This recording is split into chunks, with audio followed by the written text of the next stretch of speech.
Dear students, we will start with our first module on Introduction to Food Service Institutions. In this following lectures, we will cover the topics of scope, classification, and safety in food service institutions, along with managerial ethics and related social responsibility. The last lecture of this week will focus on the marketing mix and promotion in food services. Kotler and Paul in 1984 stated that any activity or benefit that one party can offer to another that is essentially intangible and does not result in the ownership of anything and whose production may or may not be tied to a physical product is termed as a service. In other words, services are deeds, processes, and performances provided or co-produced by one entity or person for their stakeholders.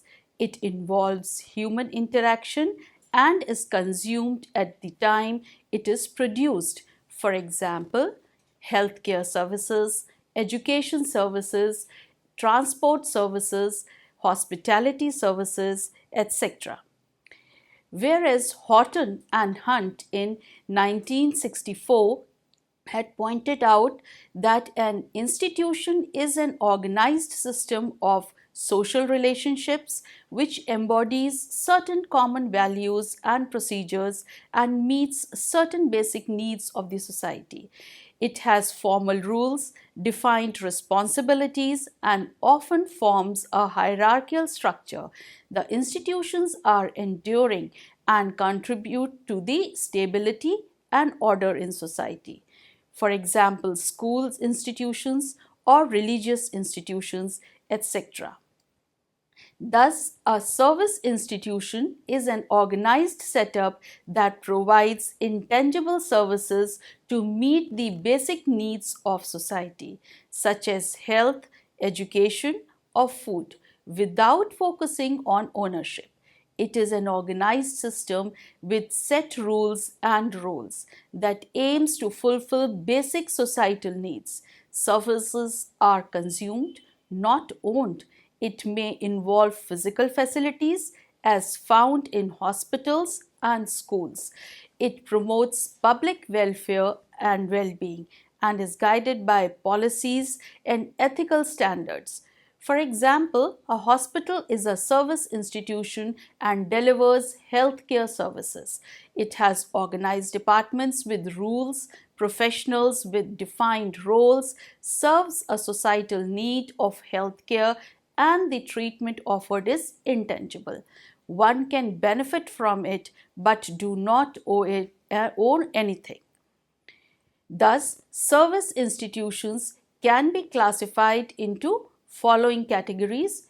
One educational institution such as schools, colleges, universities, adult literacy, and vocational training centers, which promote knowledge, skill building, and empowerment.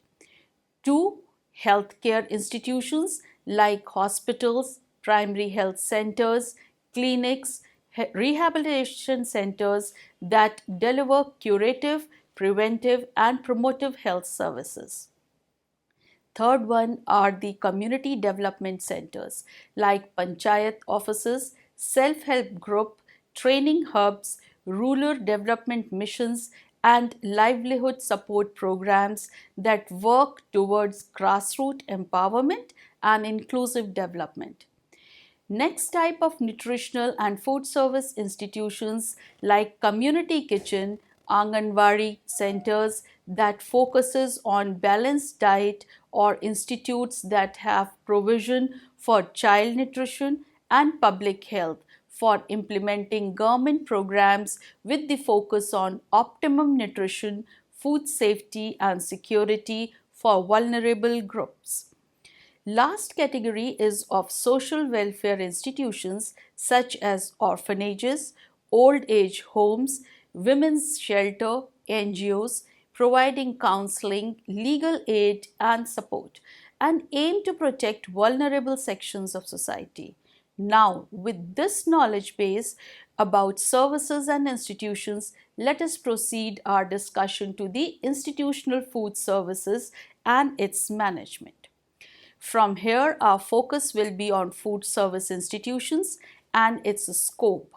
A food service institution is an organized establishment that plans, prepares, and serves food in quantities far greater than typical home meals, often alongside accommodation services, with the aim of providing a wholesome dining experience in a hygienic setting. This includes everything from restaurants to school canteens. Unlike home cooking, these institutions work in a systematic way. They plan menus, purchase ingredients in large quantities, prepare the food using professional equipment, and serves it.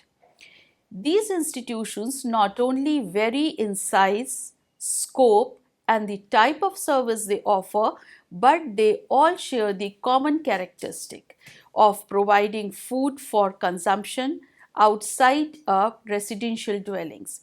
These are organized establishments that prepare and serve food to individuals or groups, either on site or off site. They have a structured system involving staff, facilities, and operate with a defined structure, trained staff, and established systems for smooth functioning. Careful menu planning, procurement of ingredients, standardized cooking procedures, and quality control are involved in planning, operation, and serving of food. The food consumption occurs either within the premises, that is, dine in, or through external services such as takeaway, delivery, catering, etc. The purpose of the institution may be commercial goals, that is, profit oriented, such as restaurant and hotels, welfare objectives, that is public health and or nutrition programs like in hospital dietary services, or for convenience, that is facility oriented services like corporate canteens or transport catering to many people at one go. The objectives of food service institution include provision of food and shelter to the people in an aesthetically pleasing manner. It aims to enhance and ensure customer satisfaction and generate employment opportunities at different levels, which facilitate the nation's economic development. In addition to it, also advocate for the preservation of traditional food cultures worldwide. Let us find out the scope of food service institutions. It refers to the wide range of operations, variety of services with inclusive functions that are covered by organizations providing prepared food. These institutions can be commercial, that is profit oriented, or non-commercial, that is service oriented, and their scope varies with their purpose, target group, and scale. For example, Anganwadi institutions providing supplementary nutritional meals with the purpose fulfilling nutritional needs of school going children as target group is non-commercial and service oriented. The scope of food service institution can be broadly classified into 10 areas, namely based on 1. Purpose, 2. Scale, 3. Food production, 4. Service and distribution, 5. Nutrition and dietetics, 6. Management and administration, 7. Training and education, 8. Sustainability, 9. Innovation, and 10 is based on types of institutions. These 10 main areas, its associated activity along with its example will be discussed in detail now. Let us have a look on each area one by one. The first area of scope of food service institution is based on its purpose.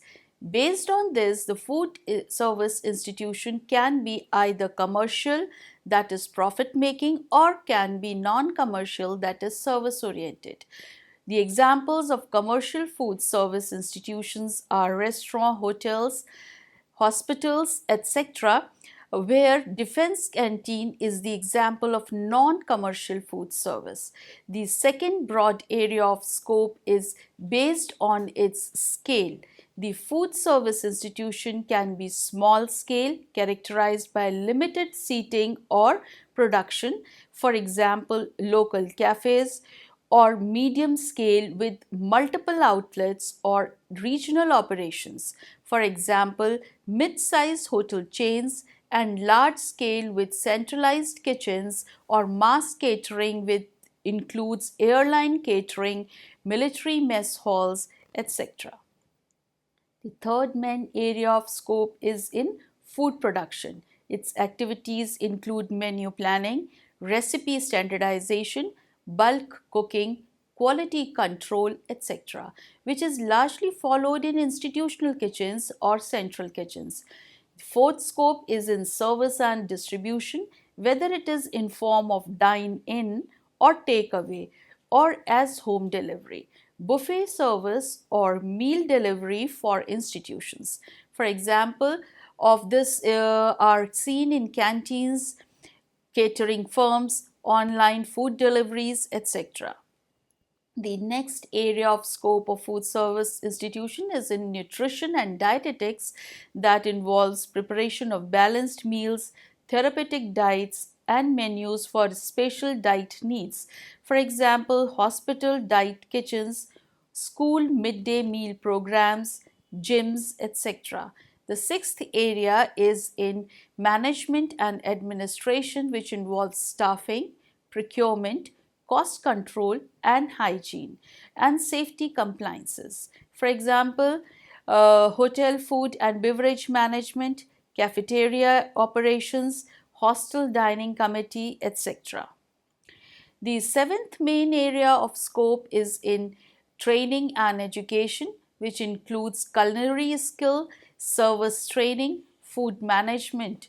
Examples are hotel management institutes, vocational training centers, etc. The eighth area is in sustainability that focuses on waste reduction, eco-friendly packaging, energy efficiency, etc. Examples are zero waste kitchens, green certified hotels, etc. The ninth area of scope of food service institution is in innovation that includes technology integration, introduction of new cuisines, automation in food service institutes, etc.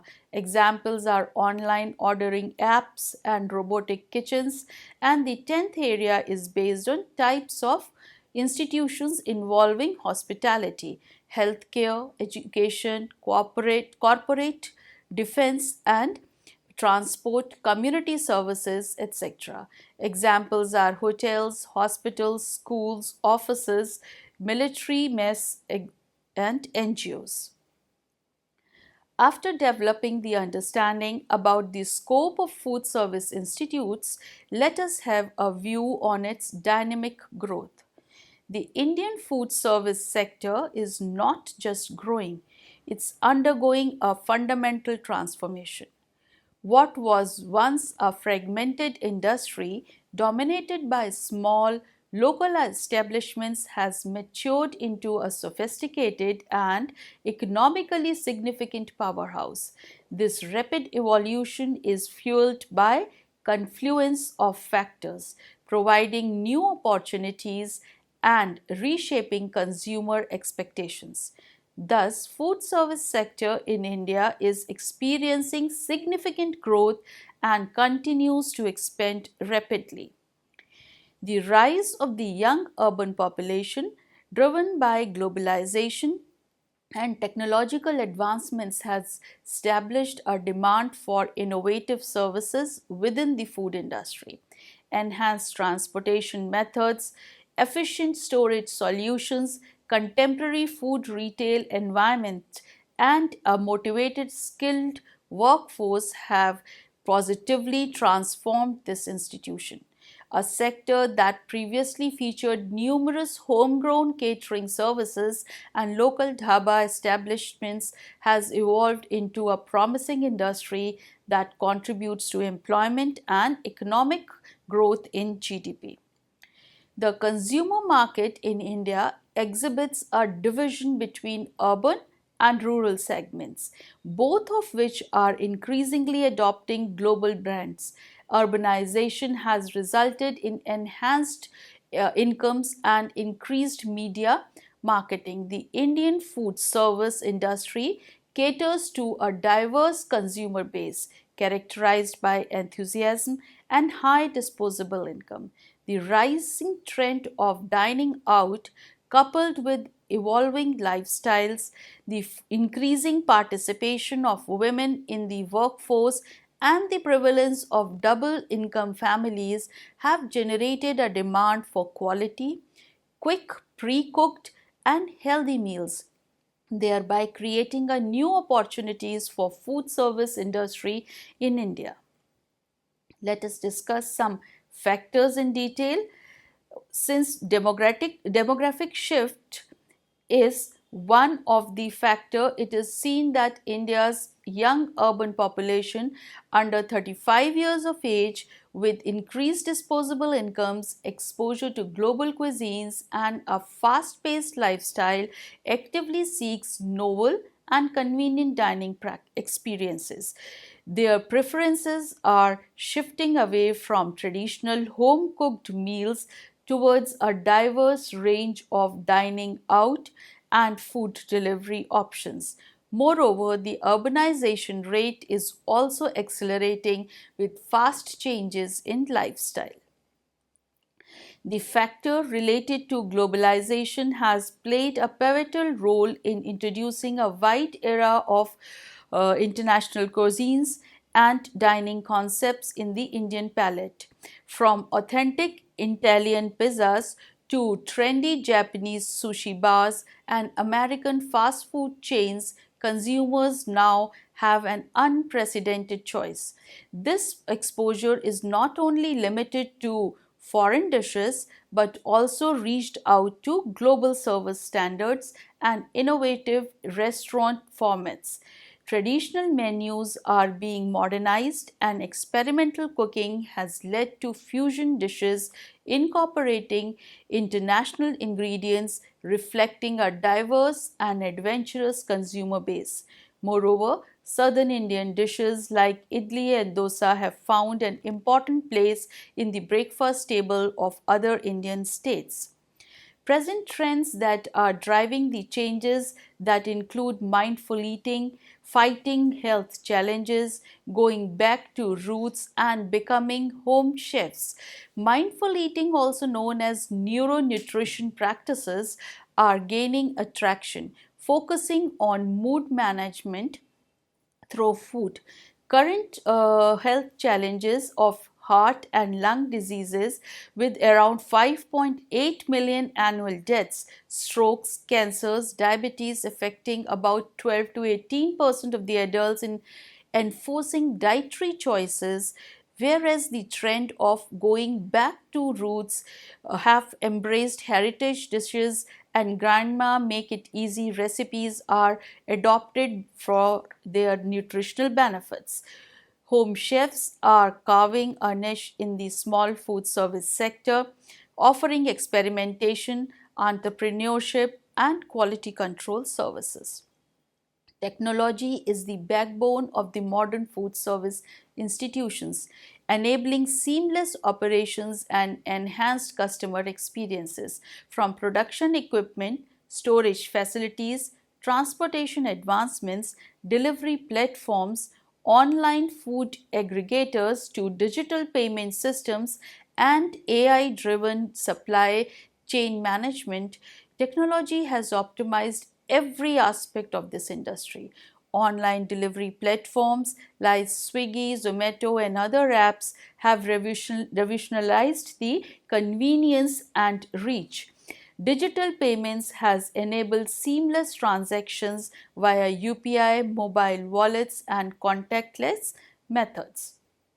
Data analytics provides insight into consumer preferences and operational efficiencies along with record keeping. The efficiency of food service industry hinges on a robust and agile supply chain.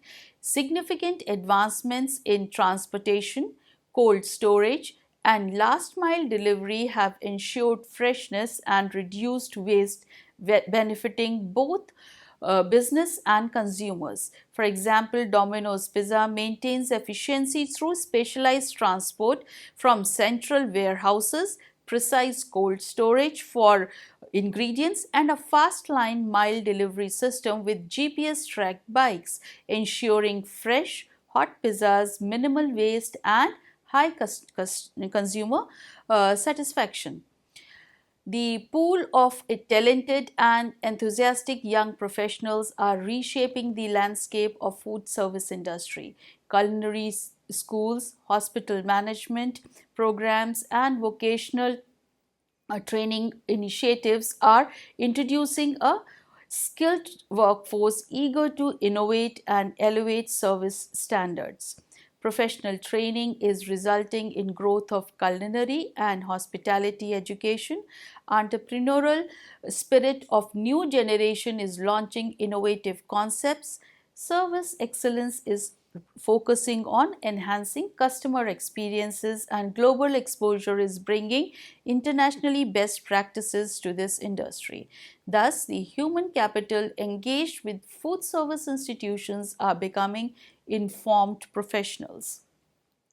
The time deprived and comfort seeking young population are the drivers of the increasing trends of food delivered at home. The forecast says that the online food delivery sales will rise over 20% annually, reaching $365 billion worldwide by 2030. Youths are more likely to order meals 3 times a day. Presently, the use of food delivery apps are among the top 40 most downloaded apps in the major markets.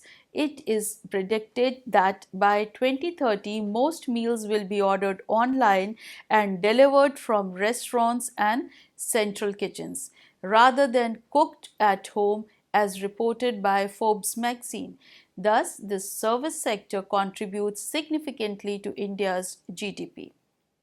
Along with being an economical contributor, this industry also has a social perspective by providing widespread employment opportunities both directly and indirectly. It is also a testament of business evolution from local eateries to the formal and organized industry. Food being the basic component of survival, today its industry has emerged as a significant contributor of national development, providing the base for services, supply, and production. Thank you, students. This discussion on the scope of food service institutions show how bright is the future in this field. In the next lecture, we will study about the classification of food service institutions.